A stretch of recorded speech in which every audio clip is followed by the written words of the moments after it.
Get stacked. Triple threat. Expected value. Now take what you learn, go out there, and get stacked.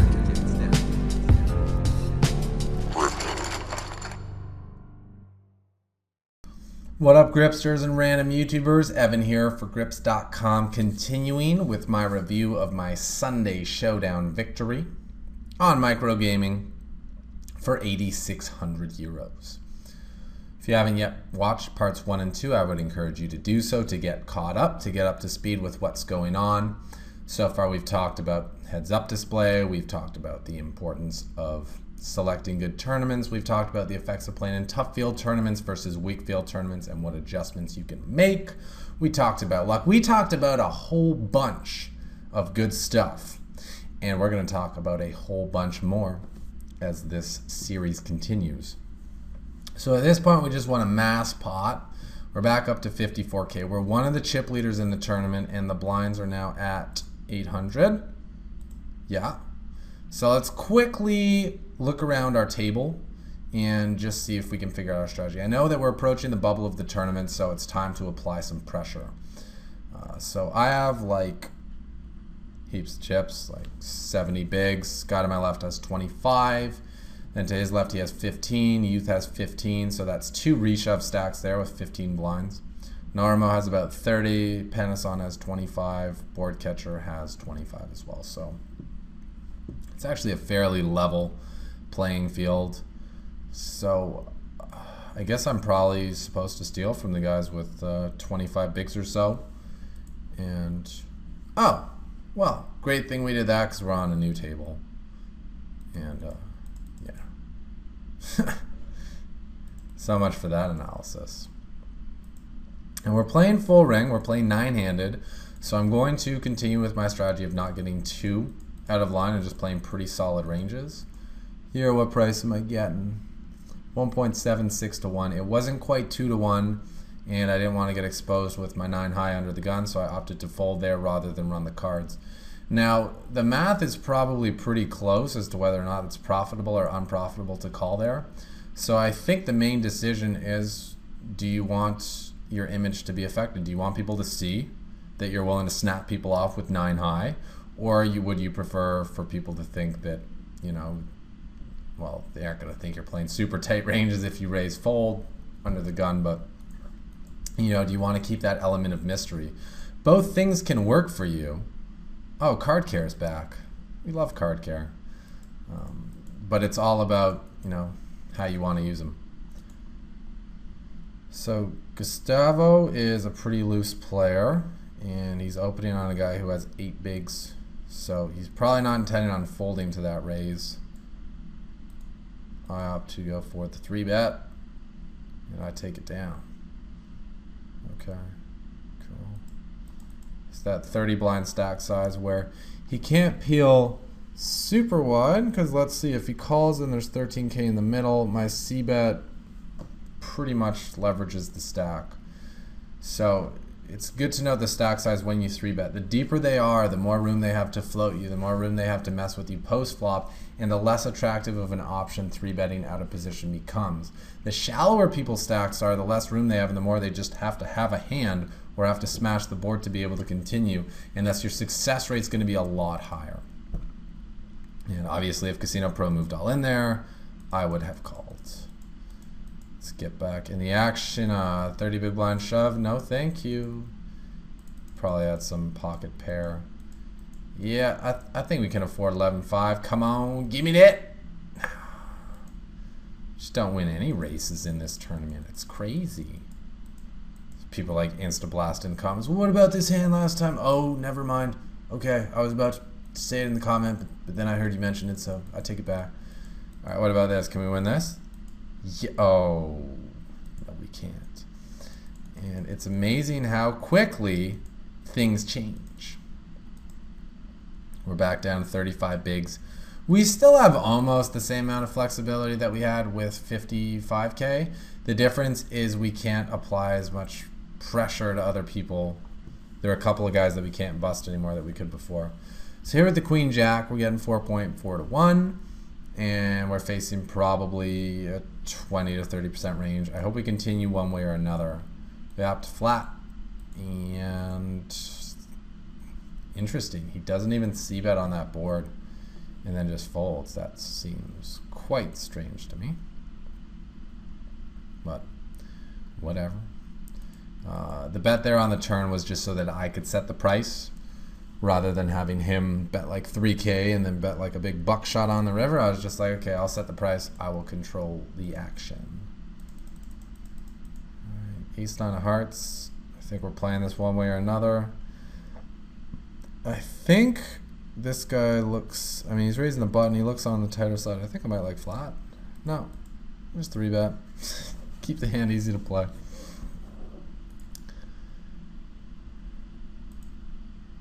It's funny that I don't even know what I'm going to do. And we see we're really, I decided I was going to try to put the screws into me McGreeny by going with the back-to-back 3-bets, but instantly he said, nuh-uh, not going to happen. I said, all right, you win this round. So at this point, we've created a dynamic. And if I can ever pick up a strong hand against this guy, I will probably be able to expect to get a lot of action. Card care limps in. We have a hand that was strong enough, far enough ahead of his range of 32% to isolate. And we got top pair, time to get that value. On this turn, I still feel that, you know, we probably have the best hand the majority of the time. But I didn't think he's going to have too many worse hands that can call 3 barrels. So I decided that I would play this as a two streets post-flop hand.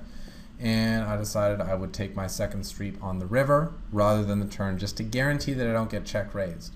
I also have the king of spades, which is helpful because if a spade comes, I can feel comfortable with my flush. He fires at the half potter. I remember something about his timing. I was just like, man, this guy just like totally has it. I can't figure out what the hell it is, but I'm pretty sure he has it. But there's no way I was folding my hand given the way I played it. I wanted 2 streets of value. I'm getting my 2 streets of value. I've kept his bluffing range pretty wide. If he's ever floating this flop, he can still have all his floats on the end. So I called, and we got pretty unlucky on the turn there. And again, stack has crumbled. We've been dropped to crumbies. But we do have 20 big blinds, and the good news about that is it's pretty easy to play a 20 big blind stack. The bad news is we don't get to have the same amount of fun that we could have with a bigger stack. We don't get to identify more spots to go for those 3-bet steals and those 4-bet steals. Stab, take it down. Yayer. But we can keep things simple. And you see, I try not to let it faze me. I continue to go for my wide opens, just stealing. Yeah. Once it's deep in the tournament, my finger goes to the trigger much more often than it doesn't. As you can see, I try not to let my stack size limit me, but that may be a slight downfall of mine. It's important to immediately adjust to your stack size when you get to that new stack size, not trying to live in the past and not try to dwell on what you could have had. You need to just accept this is how many chips I have, this is what I can do with this stack size, and this is how I'm going to play it. How many players? 1, 2, 3, 4, 5, 6, 7. I think I could profitably shove this, and that's what I opt to do. Get it through. With those small pairs, you know, there's really not much of another way to play them. If you have a profitable jam, then jam the chips in. If you can't jam profitably, then just fold. I don't really like min raising with those hands. I don't really want to induce with a hand that is not crushing someone's reshoving range, and I also don't want to get flatted when I have a hand that does not connect with boards. So here, short-handed, went forward with the king jack, got snapped off by the ace 10, and there it is. It's like we finally won a race. And at this point, we are definitely on one of the bubbles. And actually seeing Spetsern, no, We're just on one of the early bubbles. We're not on the final table bubble yet. But I'll let you guys see some showdowns. So that's how Spetsy got his chips. He flopped the set. Whoa. I guess he knew that Peloche couldn't reopen the betting. Still, that seems like a pretty ambitious call with sevens. Great run out.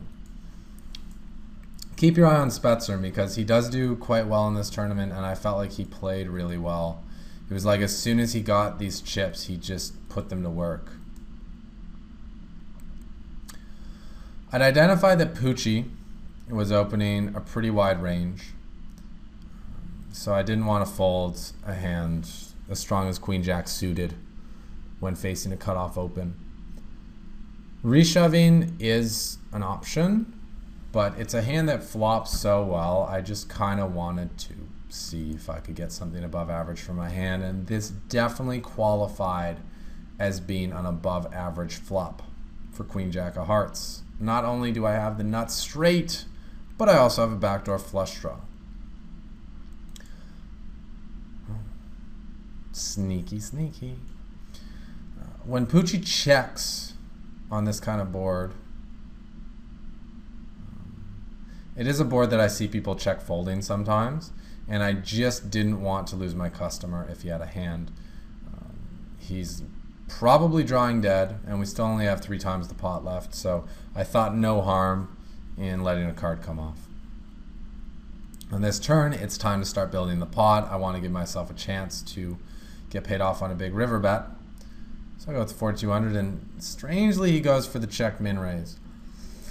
I thought that if he had 2 pair or better, he would definitely be fast playing, especially with all the action killing cards that can come. So I felt like his most likely hand for doing this, if it was a real hand, was going to be like a backdoor flush draw. You know, I don't mind taking a river with that and letting myself look like I have a weaker hand, under-repping my range per se, and allowing him to try to blast me off. The other thing is, he could think that with me checking back, I'm just stabbing because he checked twice, and he could be doing this with total air. So I click. Wow. Why would I do that? I think I tried to pick an amount that he would be embarrassed to fold to, getting like 6-1. And this way, if he calls, I have a half pot size river bet. He's going to be getting a good price to call off on the end. And he goes for the check call on the end with, there it is. He did have that turned backdoor flush draw, which made sense for the line he took. And I just gave him such a good price on the river that I guess he felt he had a call. Crazy. I guess my click worked in that he thought maybe I could have some bluffs here, taking this line. And if I had just called, I don't know if he blasted the river or not, but either way, it was a very, very fortunate flop and turn for me, and a nice river as well. And suddenly we had a lot of chips again. The only problem with the current setup is that although we have a lot of chips, the most aggressive player in the tournament, Spetzer in 42, who also has the biggest stack, is on our direct left, and I Beat You is also there with a lot of chips as well. So I didn't feel like we could get too crazy with our newfound wealth. I felt like probably still just had to play it pretty tight to the vest until we got better table positioning. And that's the end of Pucci, and hopefully the end of this table. Yep.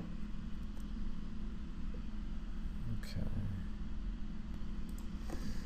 And at this point, we are both in the money, and we are on the final table bubble. So at this stage in the tournament, there were 18 players left, and my table position got slightly better with Spetzer being on my right, and the other big stack being a tighter player.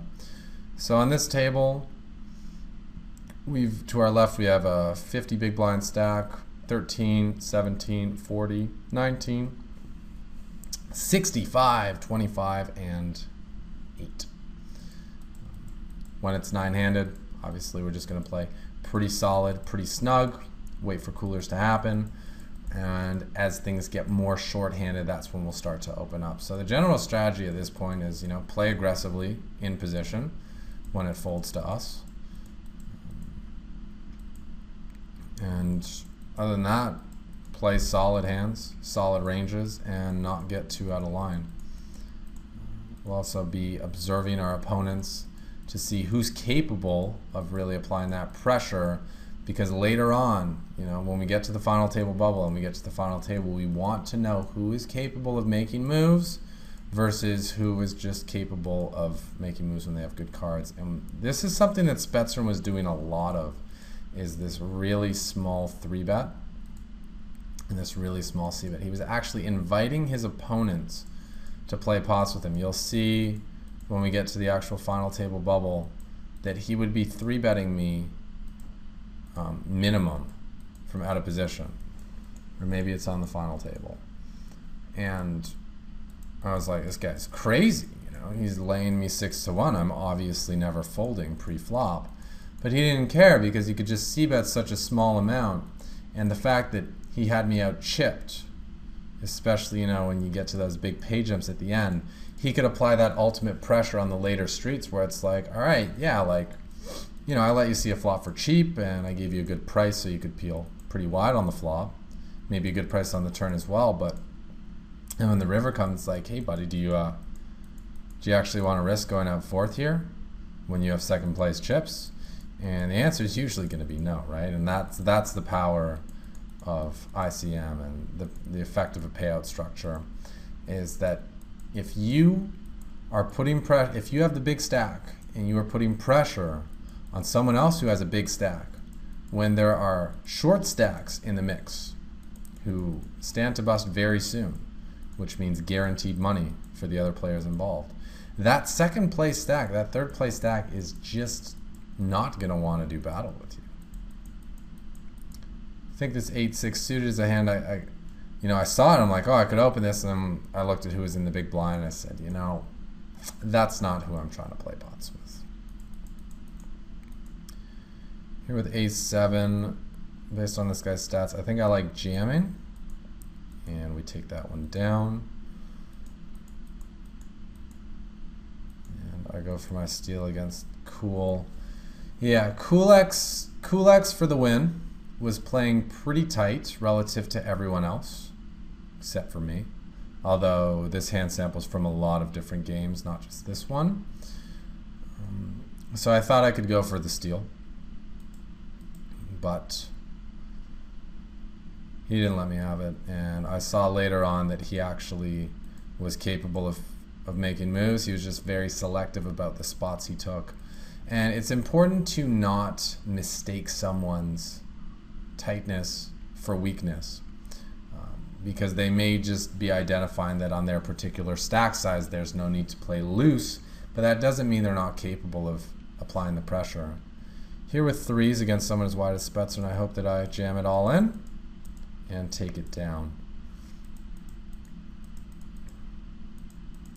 I guess might as well see what's going on since we're so close to the final table and these reads are going to be useful. Pretty sick value bet there by Spetzer. I felt like this guy did a pretty good job of identifying where he was at in a hand and was able to get some thin bets and some really good bluffs out of that as well, which you'll see later.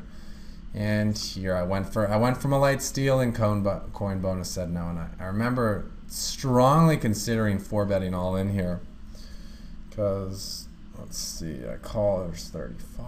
There would have been about 90K in the middle, and he has to call 50K.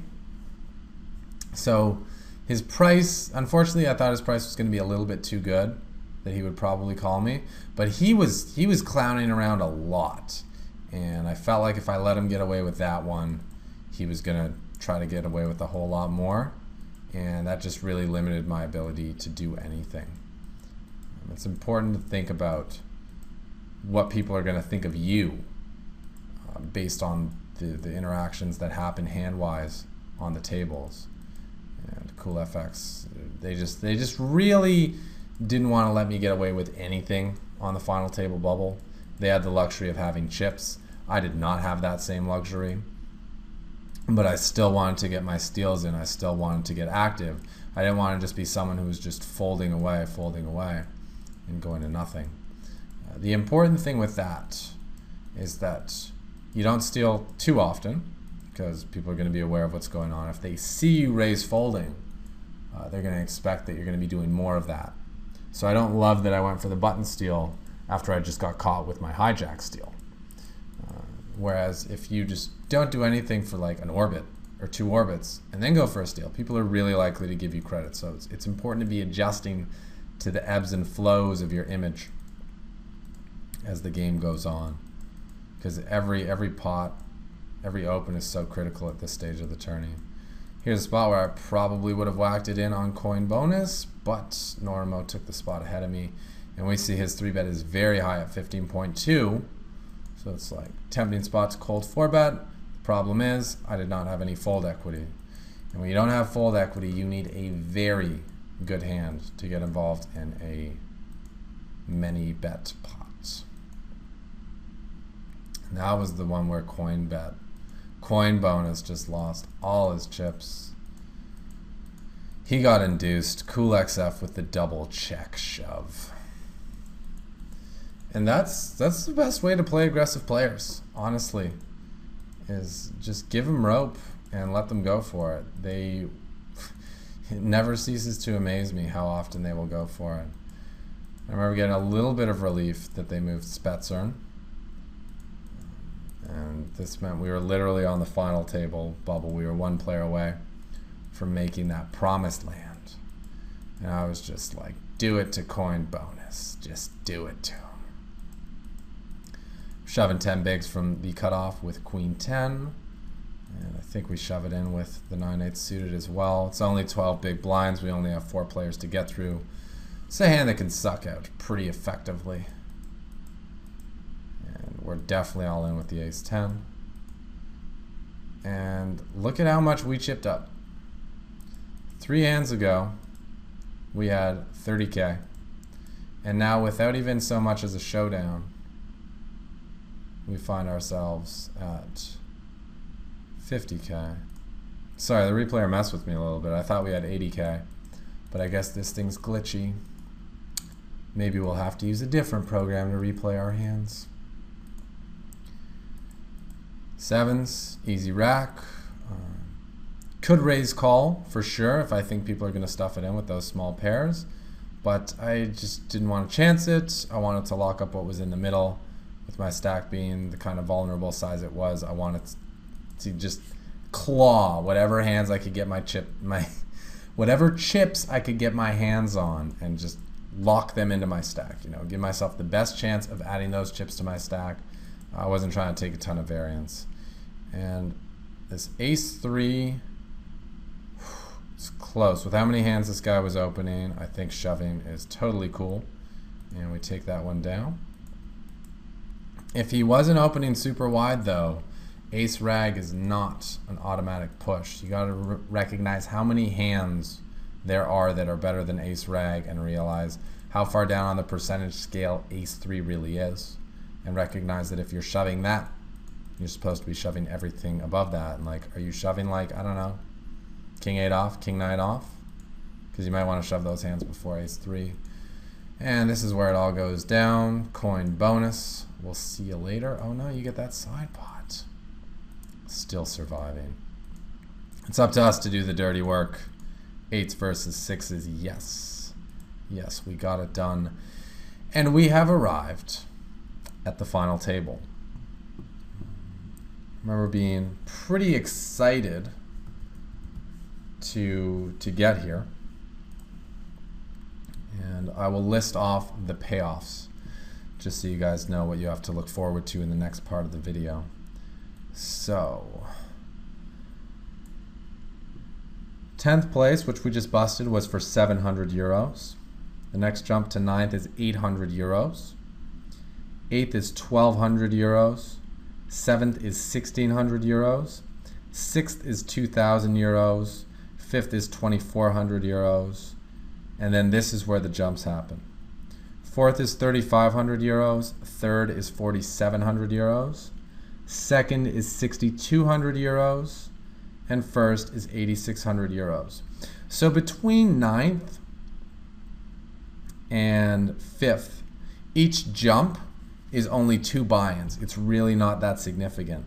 But then from 5th to 4th, you're looking at a jump of 5.5 buy-ins, then 6 buy-ins, then 7.5 buy-ins, and finally, what do we got there? Oh, it is too late for me. 12 buy-ins for the final jump. So they get significant as we get close to the top, and yeah, that's why once we get to that, we're really going to try to get in that top 4 and then see what happens from there, because the huge jump is from 5th to 4th. So between finishing like 9th to 6th, 5th isn't a huge difference, but getting up to 4th is huge. So my goal coming in this final table was to just kind of navigate my way up to 4th and then go for it. So we're coming in to the final table, middle of the pack. I think 1, 2, 3, 4, 5.